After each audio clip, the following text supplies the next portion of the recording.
If you still have any shred of dignity left in you, pack your bags and get out of this house before I have your things thrown onto the driveway."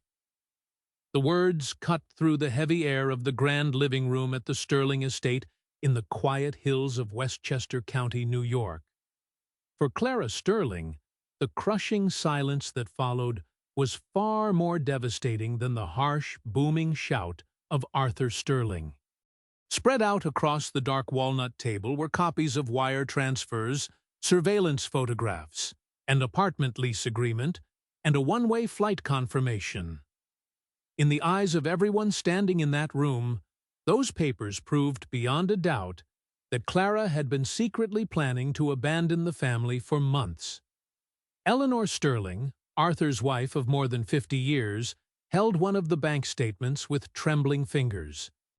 Her knuckles were white, her eyes wet with profound disappointment, looking at the young woman she had embraced as a true daughter for the past 6 years, as though every warm memory had been instantly erased. Standing near the roaring stone fireplace was Victoria Vance, dressed in calculated, understated elegance. Victoria kept her head slightly bowed, projecting an air of reluctant sorrow. Yet every subtle glance she cast around the room was precise and deliberate. Julian Sterling, Clara's husband, stood completely motionless between them all. He did not raise his voice, he did not utter an accusation, but he also did not take a single step toward his wife.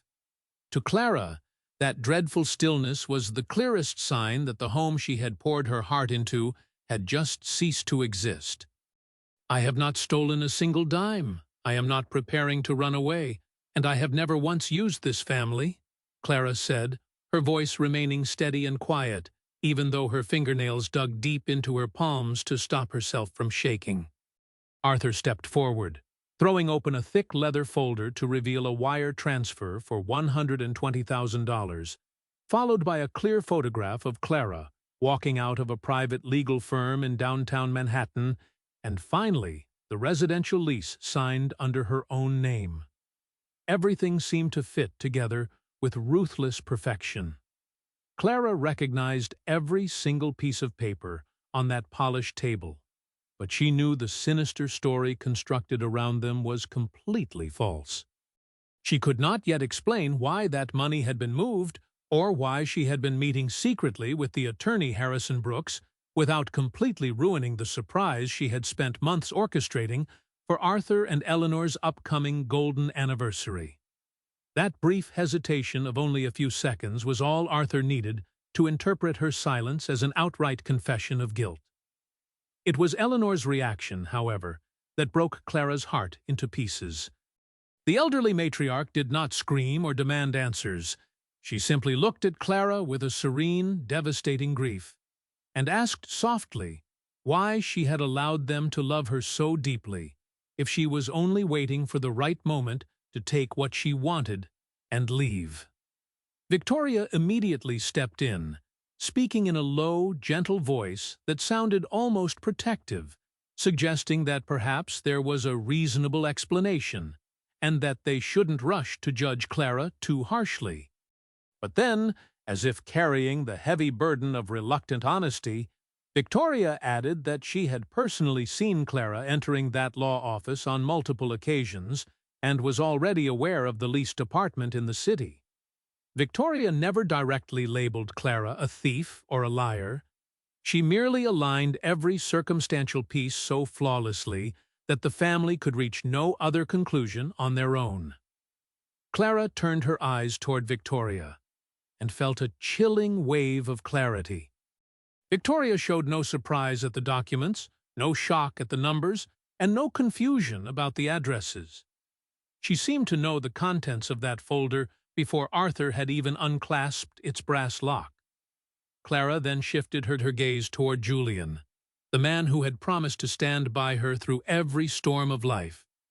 For 6 long years, Clara had endured the quiet condescension of high society, the subtle whispers about her modest upbringing from an upstate working-class town, and the cold stares of distant relatives, all because she believed Julian would always be her steadfast shelter.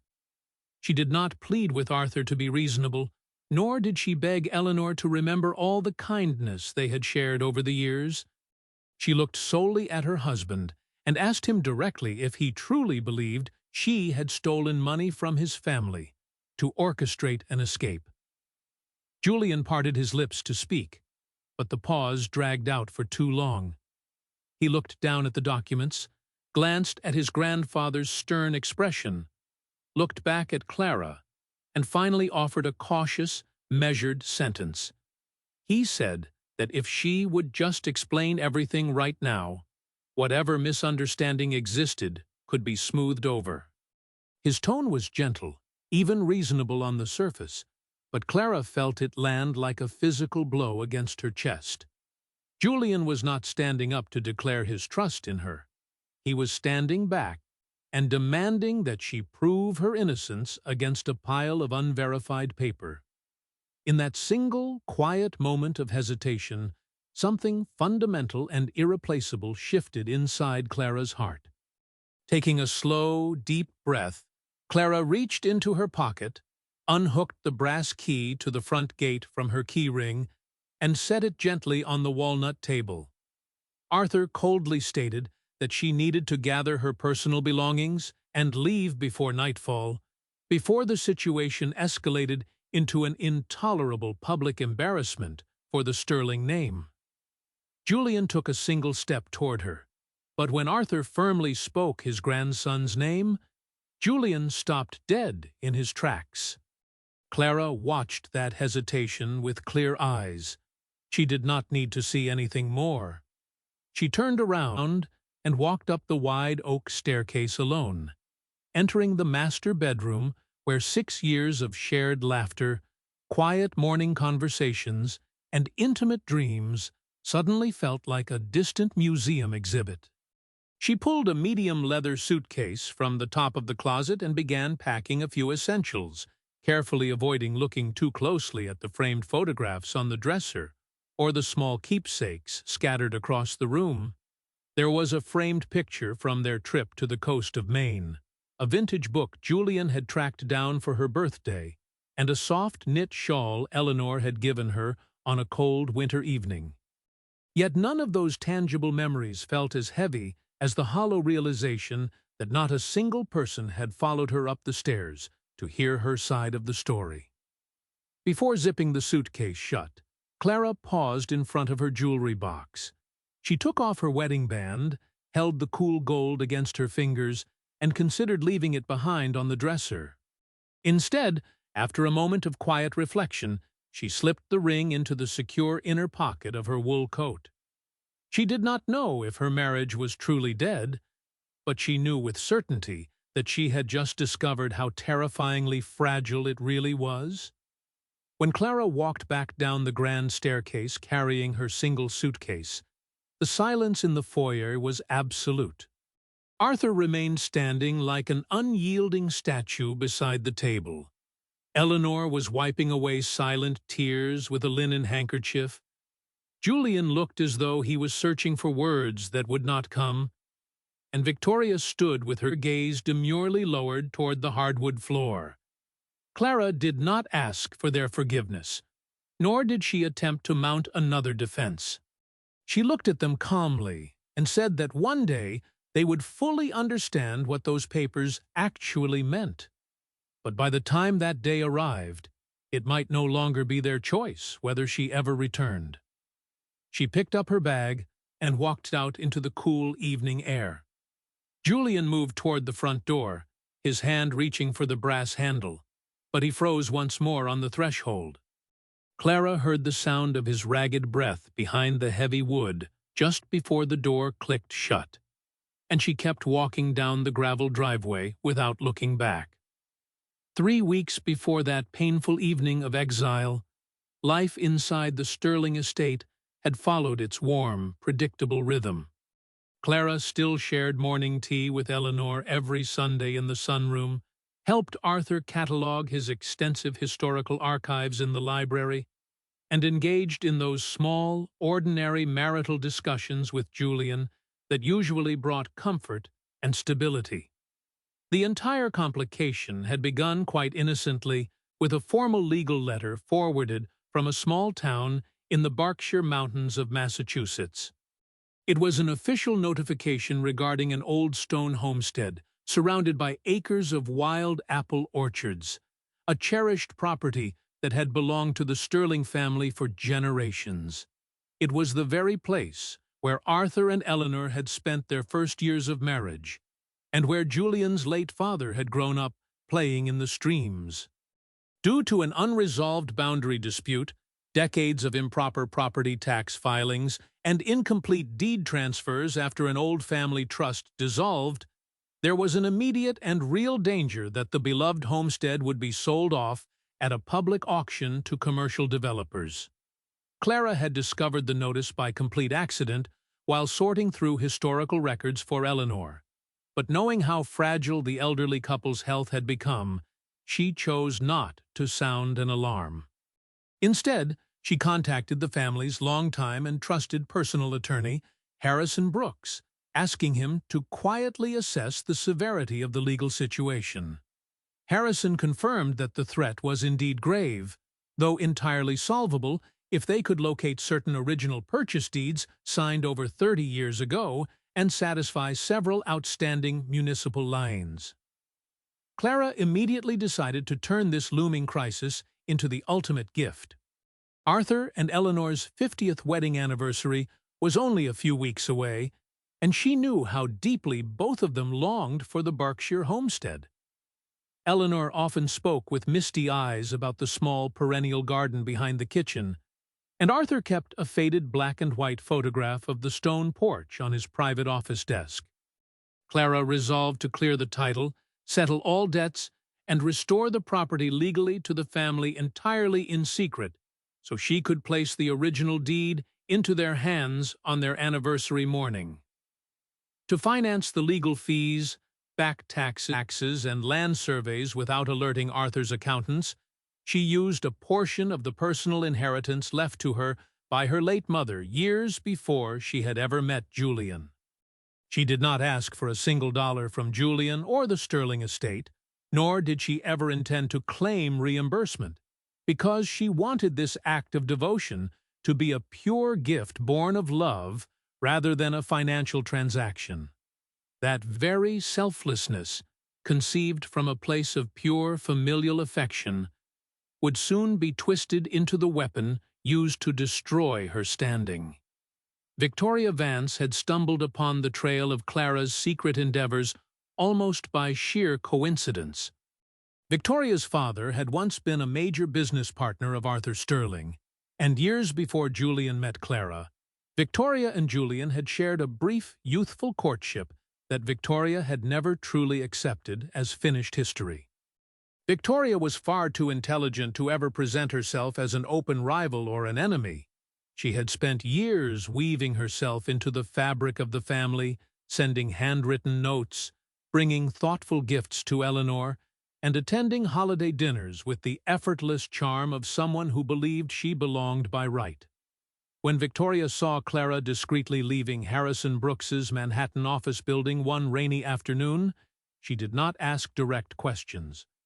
Instead, she waited several days before dropping a gentle, seemingly harmless remark during afternoon tea with Eleanor, mentioning that she hoped everything was all right with Clara, because she had seen her looking quite distressed outside a prominent attorney's office.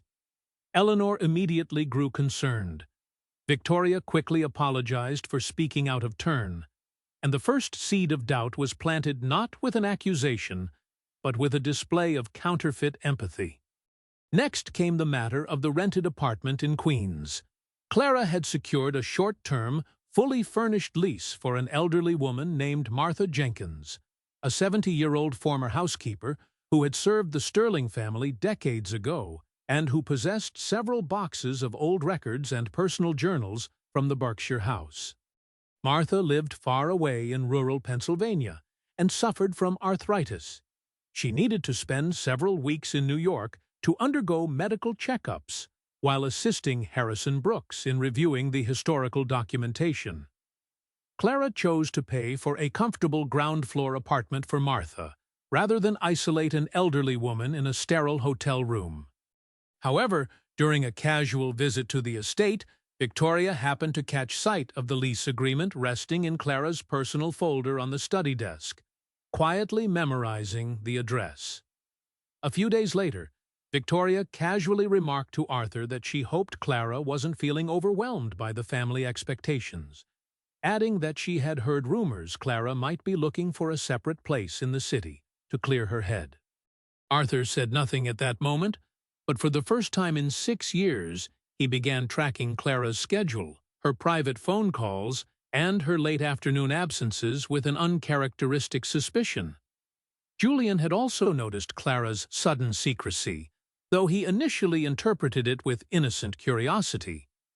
Clara was frequently taking private calls in the hallway and coming home late after meeting with Harrison or visiting Martha, but whenever he asked, she would only smile warmly and tell him that she was working on a special anniversary surprise that she couldn't share just yet. Julian trusted her completely at first, knowing her generous nature and her love for elaborate surprises. The trouble was that Victoria began appearing at his office and his social club with alarming frequency.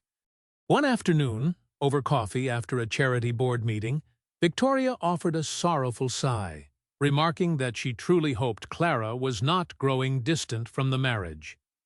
Julian frowned and tried to brush the comment aside, but Victoria's practiced hesitation and false regret successfully planted the very same seed of unease into his mind.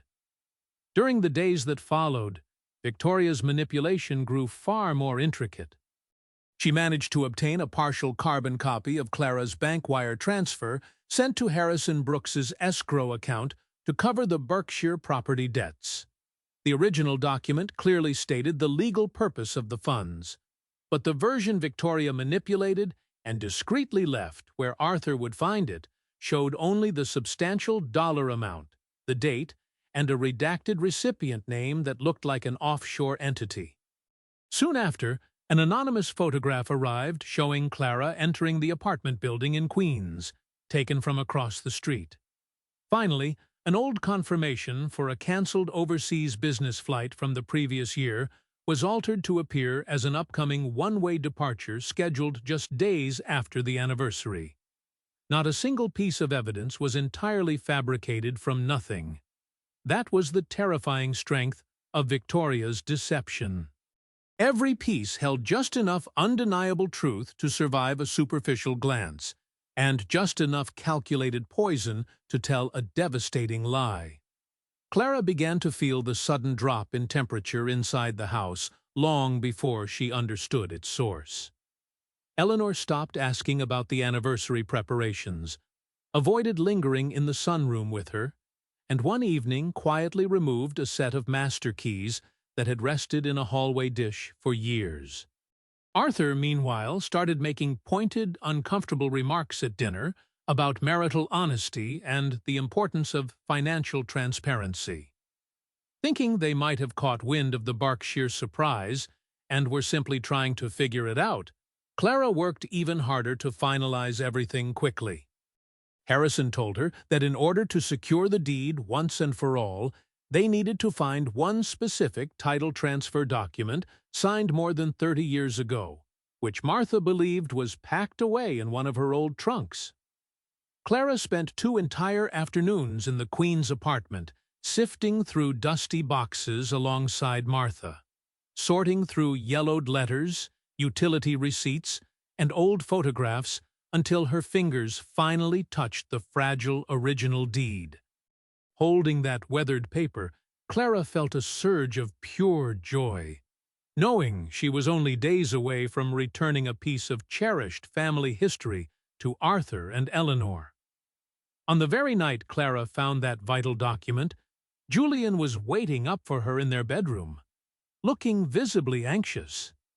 He asked her once more where she had been and why she continued to hide her movements from him. Clara desperately wanted to reveal the whole truth right then and there, but knowing the anniversary was less than a week away, and that Harrison still needed 48 hours to record the title at the county clerk's office, she gently held Julian's hand and asked him to trust her for just a few more days. Julian looked into her eyes, kissed her forehead, and promised he would try, though his expression remained clouded. Unknown to either of them, Victoria had been visiting the estate to deliver paperwork to Arthur, and had observed their private exchange from the shadows of the corridor. Victoria realized that their marriage was far from broken. In fact, without a decisive, devastating blow, their bond would easily survive the secrecy. 2 days later, Arthur received an unmarked envelope containing the doctored wire transfer, the photograph of the apartment, and the fabricated one-way flight ticket. Victoria made sure she was not present when the envelope was opened, but she arrived shortly after, feigning shock and sorrow when Arthur showed her the contents. She carefully recalled a harmless comment Clara had made months earlier during a discussion about an acquaintance's difficult divorce, twisting Clara's general observation about personal independence into a direct threat that she was planning to abandon Julian the moment she secured her financial independence. Arthur felt every missing piece snap into place with brutal clarity. He did not consult Harrison Brooks, he did not call the bank, and he did not verify the flight confirmation. He gathered his family in the great room to confront Clara the instant she walked through the front door. That was how Clara walked straight into an ambush. She had returned from Martha's apartment with the genuine historical deed safely tucked inside her leather satchel, intending to call Harrison after dinner to finalize the presentation box. Instead, she found Arthur standing over the walnut table with fire in his eyes, Eleanor trembling in grief, Julian paralyzed by doubt, and Victoria hovering in the background like a sorrowful observer. Clara realized with profound sadness that this was not a family seeking answers. It was a tribunal that had already pronounced its verdict. What broke her heart was not the cleverness of the forged documents, but the realization that the people she had served with unwavering devotion for 6 years had accepted the worst possible version of her without a second thought, because it preyed upon their unspoken fears. Arthur's fear of being taken advantage of, Eleanor's fear of familial abandonment, and Julian's fear that he had never truly known his wife. When Clara arrived at the Queen's apartment that night carrying her single suitcase, Martha Jenkins opened the door and gasped in utter dismay. Clara did not pour out the full story. She merely said that a terrible misunderstanding had arisen at the estate, and that she needed a quiet place to sleep for a few days. Martha offered to call Harrison immediately, but Clara gently stopped her.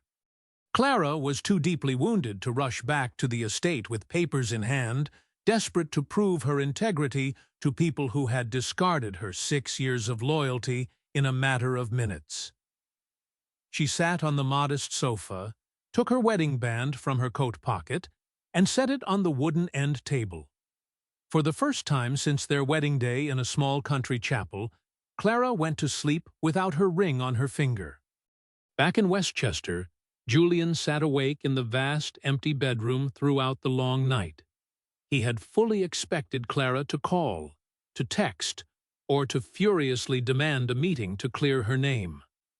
Her complete and utter silence disturbed him far more than any shouting match ever could. Victoria remained at the estate for an hour after Clara's departure, offering soothing words to Eleanor, and reassuring Arthur that he had acted decisively to protect the family legacy. But when Victoria placed a gentle, comforting hand on Julian's shoulder, he pulled away instinctively. He asked her quietly who had first mentioned the Queen's apartment to her, and Victoria stumbled for a brief second before claiming it was an offhand comment from a mutual acquaintance at the country club. Julian did not challenge her, but the vagueness of her answer lingered in his mind like a persistent splinter. Later that night, he went down to their study and examined the papers again. A nagging question kept him awake until dawn. If Clara was truly the calculating thief his grandfather claimed, why would a woman so intelligent leave such an obvious, amateurish trail of breadcrumbs in her own name? The next morning, Harrison Brooks called Clara's mobile phone with triumphant news. The historical Berkshire deed had been fully validated, the municipal liens were satisfied, and the title was officially cleared in the Sterling family name just in time for the anniversary. Clara listened in silence, feeling a sudden impulse to tell Harrison to tear up the documents and let the family sort out their own problems. But, as she closed her eyes, she remembered Eleanor crying over the memory of the wild apple orchards, and Arthur looking at that faded black-and-white photograph on his desk, and she knew she could not abandon the promise she had made to herself. Harrison immediately detected the quiet sorrow in her voice and pressed for details. When Clara simply stated that she was no longer living at the estate, Harrison fell silent, promised he would look into the matter, and urged her not to take any drastic legal steps until he could review the situation himself. A few hours later, Harrison received an email from Arthur Sterling requesting an urgent audit of all recent family accounts. When Harrison opened the attached PDF of the suspicious wire transfer that Arthur claimed Clara had stolen, the attorney froze in his leather chair. Harrison recognized the exact transaction date and amount because he had personally processed the payment into his firm's escrow account to settle the Berkshire liens. The dollar amount was identical, but the recipient's name had been crudely altered to an anonymous corporation. Harrison pulled the original bank statement from his secure firm server and placed the two documents side by side on his screen. It was not an administrative mistake. Someone had deliberately modified the financial document using basic digital editing tools to frame Clara for embezzlement. Meanwhile, back at the estate, Julian was unraveling the mystery from another direction. He drove to the Queen's address listed on the lease agreement, expecting to find an empty luxury apartment prepared for an illicit escape. When he knocked on the door, it was opened by Martha Jenkins, whose severe, dignified glare instantly brought back childhood memories of summers spent at the old family house. When Julian stammered in shock, asking what she was doing there, Martha looked at him with profound disappointment and asked what he was doing there after allowing his family to throw his blameless wife out into the cold. Stepping inside, Julian saw boxes of historical Sterling family records, old photo albums from Massachusetts, and handwritten ledger books spread across the kitchen table. Martha refused to reveal the full surprise out of respect for Clara's wishes, but she made it abundantly clear that the apartment had been rented solely for her medical stay, and that Clara had never spent a single night there until Julian failed to defend her. Julian returned to his car and sat behind the steering wheel for nearly 30 minutes, his hands shaking against the leather. One of the primary pillars of the accusation had just crumbled completely into dust. If the apartment was not a clandestine hideaway, then someone had taken an act of genuine family kindness and deliberately weaponized it. That evening, Julian mentioned his visit to Martha in front of Victoria, watching her reaction closely. Victoria recovered quickly, asserting that renting a place for an old employee could easily have been a convenient cover for Clara's broader plans. But when Julian asked how Victoria had even known Martha was staying there, Victoria claimed Eleanor had mentioned it over breakfast. It was an outright lie. Eleanor had not spoken to Martha Jenkins in nearly 20 years and had no idea she was in New York. Julian quietly consulted the estate's private head of security, requesting the surveillance footage from the second-floor corridors over the past 2 weeks. The recordings revealed that Victoria had entered Clara's private study twice, while Eleanor was tending the garden, remaining inside behind a closed door for over 7 minutes on one occasion. When Julian had asked Victoria earlier about being in that wing of the house, She had claimed she was looking for a guest bathroom, despite the main powder room being located only 10 yards from the living room. At the same time, Harrison Brooks was able to trace the digital metadata from the altered bank document back to a local print shop in White Plains, where a customer had paid in cash but provided a contact phone number that matched an old corporate cell phone once registered to the Vance family's commercial office. The final, irrefutable piece of evidence appeared when the estate's housekeeper, an honest woman named Maria, discovered a small, forgotten USB flash drive tucked behind a mahogany filing cabinet in Clara's study. A digital forensic analysis arranged by Harrison revealed that the drive contained the original scans of Clara's bank receipt, the unedited photograph outside the law office, and the modified flight confirmation. The device bore a system registration name that perfectly matched Victoria Vance's personal laptop. Arthur, Eleanor, and Julian sat in the study in absolute silence as Harrison Brooks presented the technical findings line by line. The realization of how easily they had been deceived and how willingly they had participated in the destruction of Clara's dignity settled over the room with the crushing weight of a leaden sky. At 4 o'clock the following afternoon, Arthur Sterling summoned Victoria Vance to the estate under the pretense of discussing the upcoming anniversary arrangements. Victoria arrived looking completely composed, radiating her usual poise. But the moment she entered the great room, the atmosphere struck her like an icy wall. Seated around the walnut table were Arthur, Eleanor, Julian, and Harrison Brooks. Arranged neatly on the polished wood were the forensic digital report, the invoice from the White Plains print shop, the recovered USB drive, and the original unedited photograph showing Clara walking out of Harrison's office, accompanied by a licensed historical property surveyor. Victoria attempted to maintain her innocence, claiming that she had merely tried to help the family uncover the truth, and suggesting that someone else must have used her computer. But when Harrison presented the digital timestamps matching the precise minutes she had been caught on security cameras inside Clara's study, her polished facade finally began to splinter.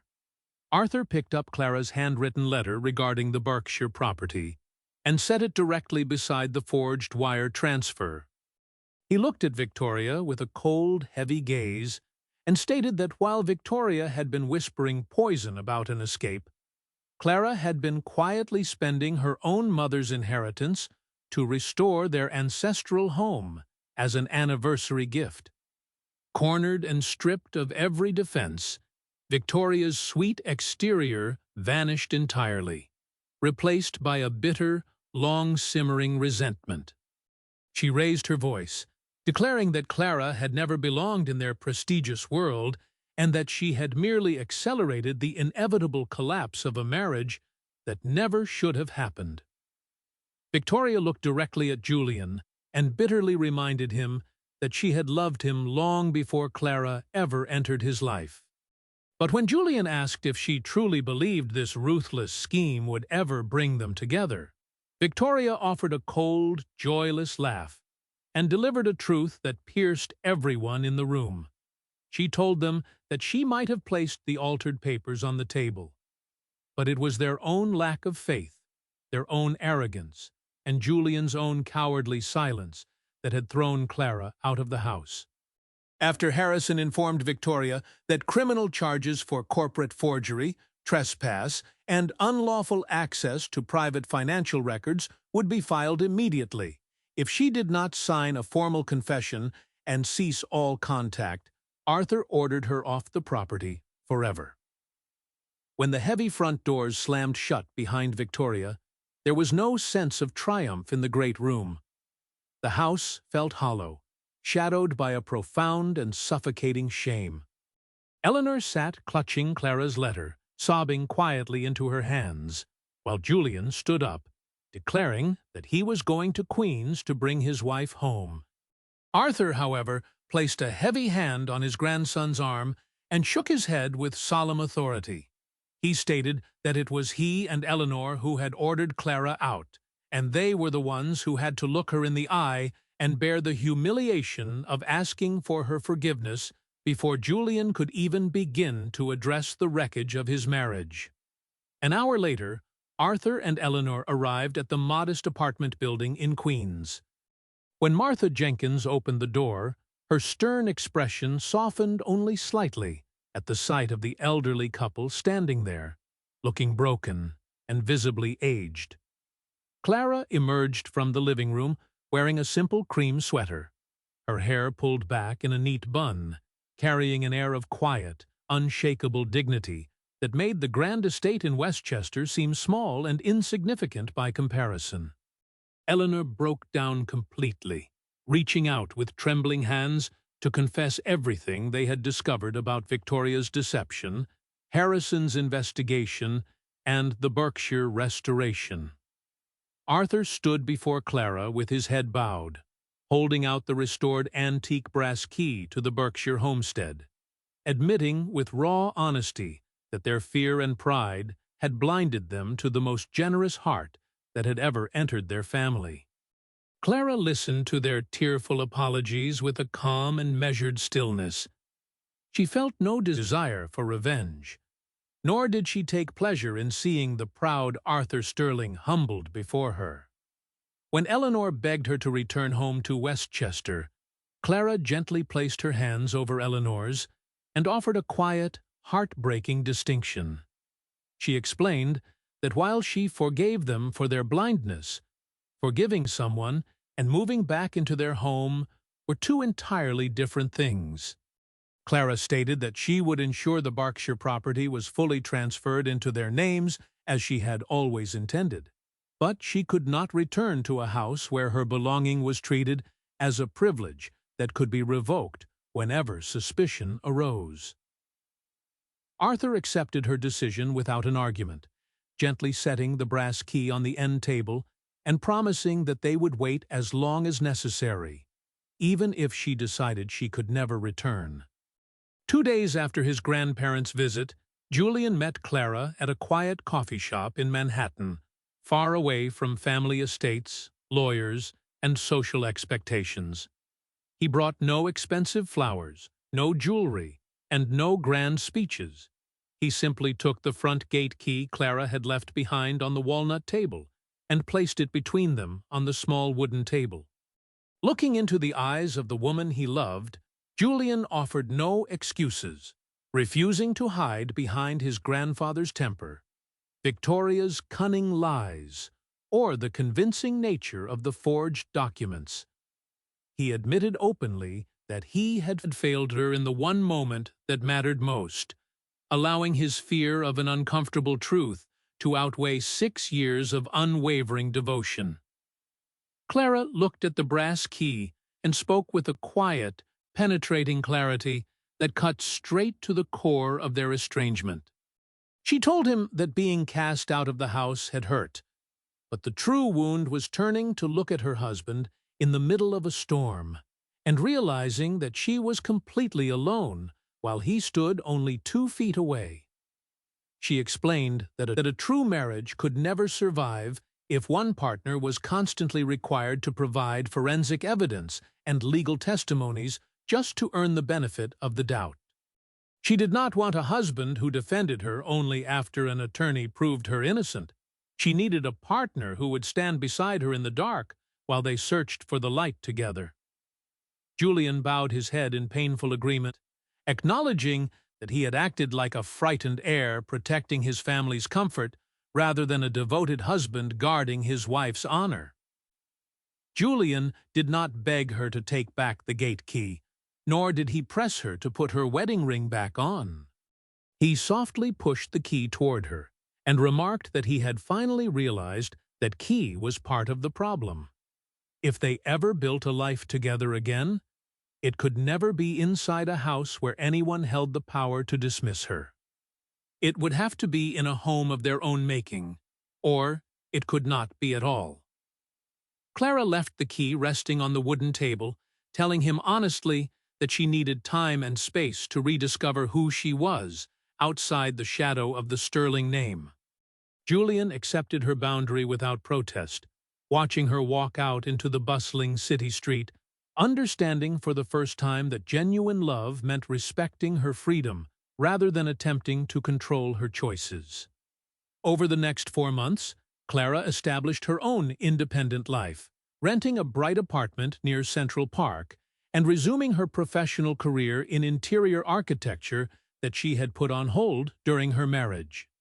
Eleanor visited her occasionally for tea, never once pressuring her to return, while Arthur reached out periodically with awkward, sincere gestures of respect, such as asking for her advice on preserving the historical archives of the Berkshire estate. Julian respected her space completely. He did not overwhelm her with calls or use his family to pass messages. Instead, he quietly began restructuring his entire life, stepping back from his grandfather's daily corporate oversight, establishing his own independent business venture, and openly correcting anyone in their social circle who attempted to blame Clara for the past controversy. Julian was not performing these changes to win her back. He was changing because he had recognized the profound flaw in his own character. One crisp autumn morning, nearly 5 months after the night of her departure, Clara sent Julian a short text message inviting him for coffee at the same quiet Manhattan cafe.